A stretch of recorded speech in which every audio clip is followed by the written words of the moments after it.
ओम शांति। 31 अक्टूबर 2025 के ईश्वरीय महावाक्य। पहले सुनते हैं मुरली के मुख्य पॉइंट्स। बाबा ने कहा, अपने को आत्मा समझ बाप को याद करने से ही तुम्हारा बेड़ा पार होगा। यहाँ तो हर एक का बेड़ा डूबा हुआ है। जो जितना पुरुषार्थ करेंगे उतना बेड़ा पार होगा। अभी आत्मा कीचड़ के दुबन में फंस गई है। एक बाप ही आकर तुम्हें सुख के सागर में ले जाते हैं, फिर तुम सारे विश्व के मालिक बन जाते हो। बाबा ने कहा, तुम हो रूहानी सल्वेशन आर्मी। यह रास्ता तुम्हें सबको बताना है कि तुम्हारी नैया इस विषय सागर से क्षीर सागर में कैसे जाएगी। काम पर जीत पाने से ही तुम जगत जीत बनेंगे। यह है मुख्य विकार, नहीं तो इतनी सब पतित आत्माएं ऊपर कैसे जाएंगी। लास्ट में बाबा ने कहा, अभी बाप तुम आत्माओं का श्रृंगार कर रहे हैं। आत्मा के साथ शरीरों का श्रृंगार भी स्वतः हो जाएगा। आत्मा पवित्र होने से फिर शरीर सतोप्रधान मिलेंगे। अभी तुमको कितनी माइट मिल रही है। अब सुनते हैं महावाक्यों को विस्तार से। बाबा ने कहा, मीठे बच्चे, तुम हो स्पिरिचुअल रूहानी इनकॉग्निटो सल्वेशन आर्मी। तुम्हें सारी दुनिया को सल्वेज करना है। डूबे हुए बेड़े को पार लगाना है। प्रश्न, संगम पर बाप कौन सी यूनिवर्सिटी खोलते हैं जो सारे कल्प में नहीं होती। उत्तर, राजाई प्राप्त करने के लिए पढ़ने की गॉड फादरली यूनिवर्सिटी व कॉलेज संगम पर बाप ही खोलते हैं। ऐसी यूनिवर्सिटी सारे कल्प में नहीं होती। इस यूनिवर्सिटी में पढ़ाई पढ़कर तुम डबल सिरताज राजाओं का राजा बनते हो। ओम शांति। मीठे मीठे रूहानी बच्चों से पहले पहले बाबा पूछते हैं, यहाँ आकर जब बैठते हो तो अपने को आत्मा समझ बाप को याद करते हो, क्योंकि यहाँ तुमको कोई धंधा धोरी मित्र संबंधी आदि भी नहीं है। तुम यह विचार करके आते हो कि हम बेहद के बाप से मिलने जाते हैं। कौन कहते हैं? आत्मा शरीर द्वारा बोलती है। पारलौकिक बाप ने यह शरीर उधार पर लिया है।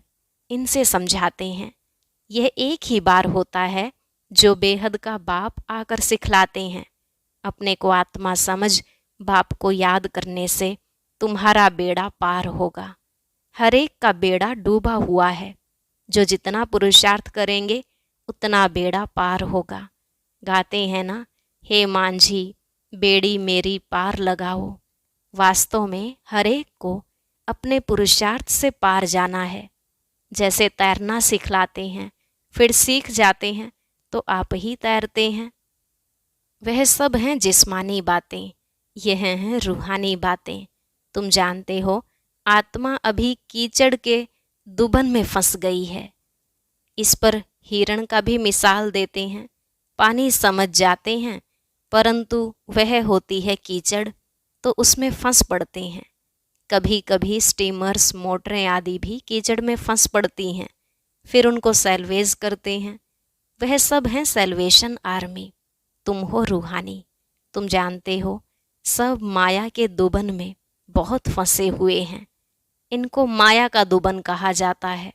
बाप आकर समझाते हैं, इनसे तुम कैसे निकल सकते हो। वह सैल्वेज करते हैं। उसमें मदद चाहिए आदमी को आदमी की। यहाँ तो फिर आत्मा जाकर दुबन में फंसी है। बाप रास्ता बताते हैं, इनसे तुम कैसे निकल सकते हो। फिर दूसरों को भी रास्ता बता सकते हो। अपने को और दूसरों को रास्ता बताना है कि तुम्हारी नैया इस विषय सागर से क्षीर सागर में कैसे जाए। सतयुग को कहते हैं क्षीर सागर, अर्थात सुख का सागर। यह है दुख का सागर। रावण दुख के सागर में डुबोते हैं। बाप आकर सुख के सागर में ले जाते हैं। तुमको रूहानी सैल्वेशन आर्मी कहा जाता है। तुम श्रीमत पर सबको रास्ता बताते हो, हर एक को समझाते हो। दो बाप हैं, एक हद का, दूसरा बेहद का। लौकिक बाप होते हुए भी सब पारलौकिक बाप को याद करते हैं, परंतु उनको जानते बिल्कुल नहीं हैं। बाबा कोई ग्लानि नहीं करते हैं, परंतु ड्रामा का राज समझाते हैं। यह भी समझाने के लिए ही कहते हैं कि इस समय सभी मनुष्य मात्र 5 विकारों रूपी दलदल में फंसे हुए आसुरी संप्रदाय हैं। दैवी संप्रदाय को आसुरी संप्रदाय जाकर नमन करते हैं क्योंकि वह संपूर्ण निर्विकारी हैं।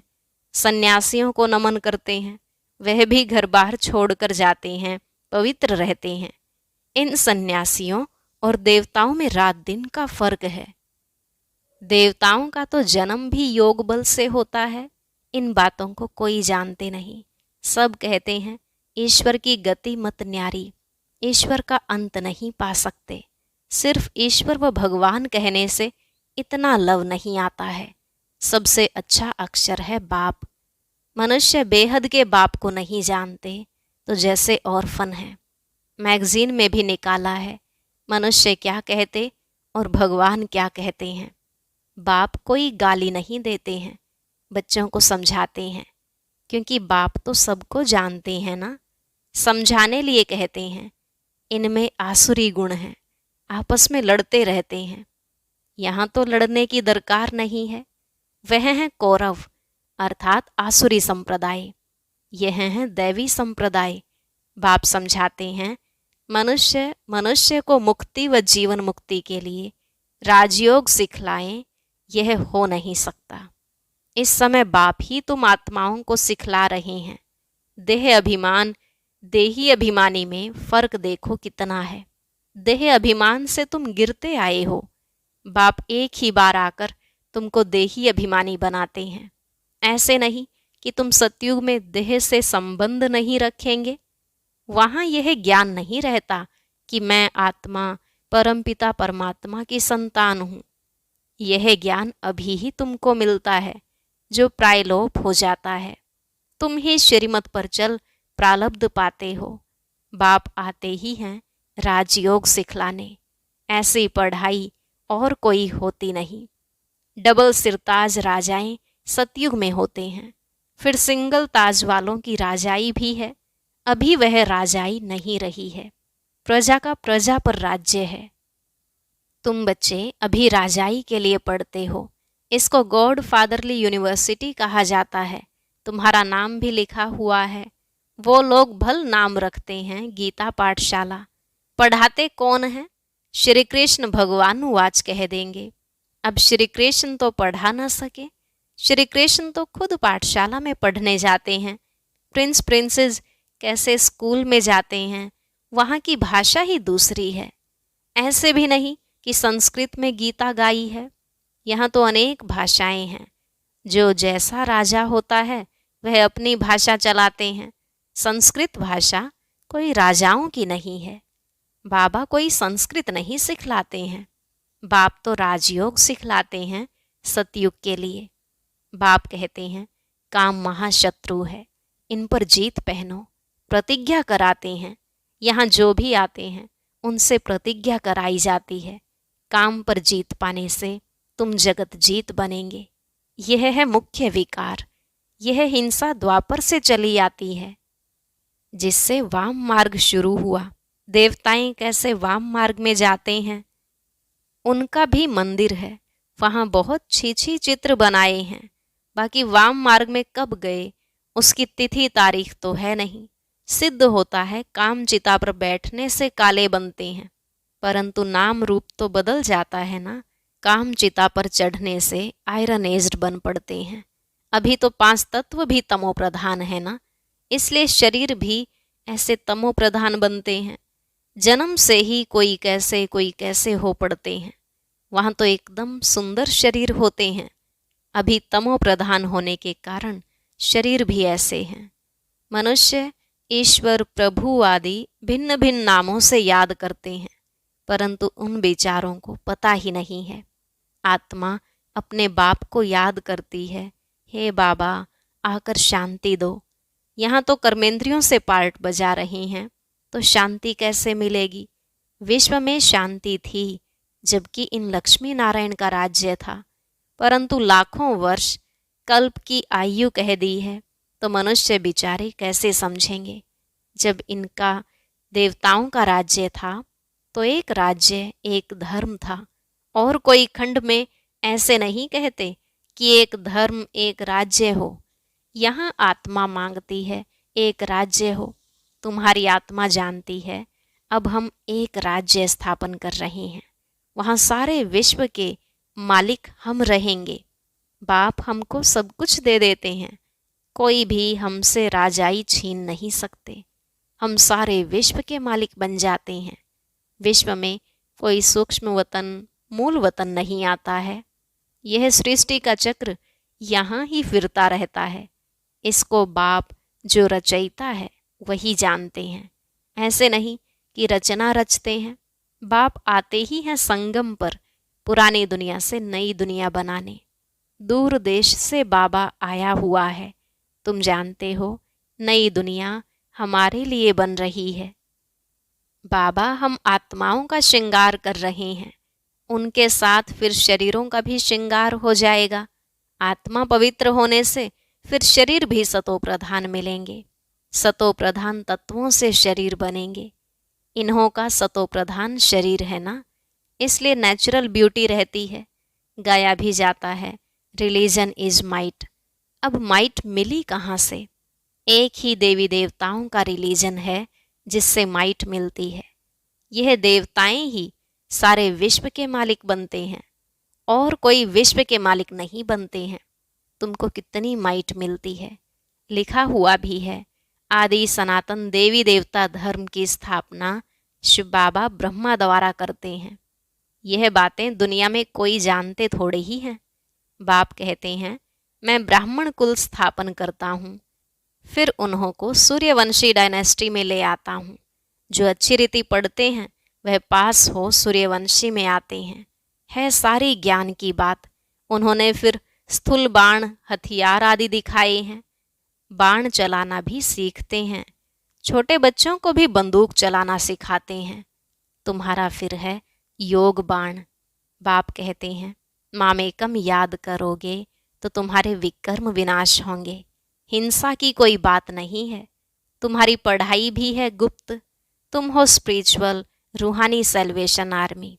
यह कोई को मालूम नहीं है कि रूहानी आर्मी कैसे होती है। तुम हो इनकॉग्निटो स्पिरिचुअल रूहानी सेल्वेशन आर्मी। सारी दुनिया को तुम सेल्वेज करते हो। सबका बेड़ा डूबा हुआ है, बाकी सोने की लंका कोई है नहीं। ऐसे नहीं कि सोनी द्वारिका नीचे चली गई है, वह निकल आएगी।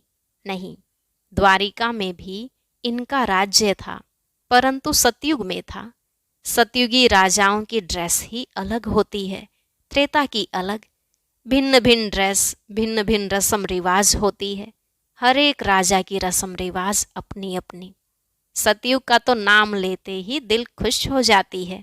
कहते ही हैं स्वर्ग, पैराडाइज, परंतु मनुष्य कुछ भी जानते नहीं। मुख्य तो है यह दिलवाड़ा मंदिर, हूबहू तुम्हारा यादगार है। मॉडल्स तो हमेशा छोटा बनाते हैं ना, यह बिल्कुल एक्यूरेट मॉडल्स हैं। शिव बाबा भी है, आदिदेव भी है, ऊपर में वैकुंठ दिखाया है। शिव बाबा होगा तो जरूर रथ भी होगा। आदिदेव बैठा है, यह भी किसको पता नहीं है। यह शिव बाबा का रथ है। महावीर ही राजाई प्राप्त करते हैं। आत्मा में ताकत कैसे आती है यह भी तुम अभी समझते हो। घड़ी घड़ी अपने को आत्मा समझो। हम आत्मा सतो प्रधान थी तो पवित्र थी। शांति धाम सुख धाम में जरूर पवित्र ही रहेंगे। अब बुद्धि में आता है, कितनी सहज बात है। भारत सतयुग में पवित्र था, वहाँ अपवित्र आत्मा रह न सके। इतनी सब पतित आत्माएं ऊपर कैसे जाएंगी? जरूर पवित्र बनकर ही जाएंगी। आग लगती है, फिर सभी आत्माएं चली जाएंगी, बाकी शरीर रह जाते हैं। यह सब निशानियां भी हैं। होलिका का अर्थ कोई समझते थोड़े ही हैं। सारी दुनिया इसमें स्वाहा होनी है। यह ज्ञान यज्ञ है। ज्ञान अक्षर निकाल, बाकी रुद्र यज्ञ कह देते हैं। वास्तव में यह है रुद्र ज्ञान यज्ञ। यह ब्राह्मणों द्वारा ही रचा जाता है। सच्चे सच्चे ब्राह्मण तुम हो। प्रजापिता ब्रह्मा की तो सब औलाद है ना। ब्रह्मा द्वारा ही मनुष्य सृष्टि रची जाती है। ब्रह्मा को ही ग्रेट ग्रेट ग्रैंड फादर कहा जाता है। इनका सिजरा होता है ना। जैसे अलग अलग बिरादरी का सिजरा रखते हैं, तुम्हारी बुद्धि में है कि मूल वतन में है आत्माओं का सिजरा, कायदे मुजीब। शिव बाबा, फिर ब्रह्मा विष्णु शंकर, फिर लक्ष्मी नारायण आदि, ये सब हैं मनुष्यों के सिजरे। अच्छा, मीठे मीठे सिकिलधे बच्चों प्रति माता पिता बाप दादा का याद प्यार और गुड मॉर्निंग। रूहानी बाप की रूहानी बच्चों को नमस्ते। रूहानी बच्चों की रूहानी बाप दादा को नमस्ते नमस्ते, गुड मॉर्निंग, शुक्रिया बाबा, शुक्रिया। धारणा के लिए मुख्य सार। पहला पॉइंट, रूहानी सेल्वेशन आर्मी बन स्वयं को और सर्व को सही रास्ता बताना है। सारी दुनिया को विषय सागर से सेल्वेज करने के लिए बाप का पूरा पूरा मददगार बनना है।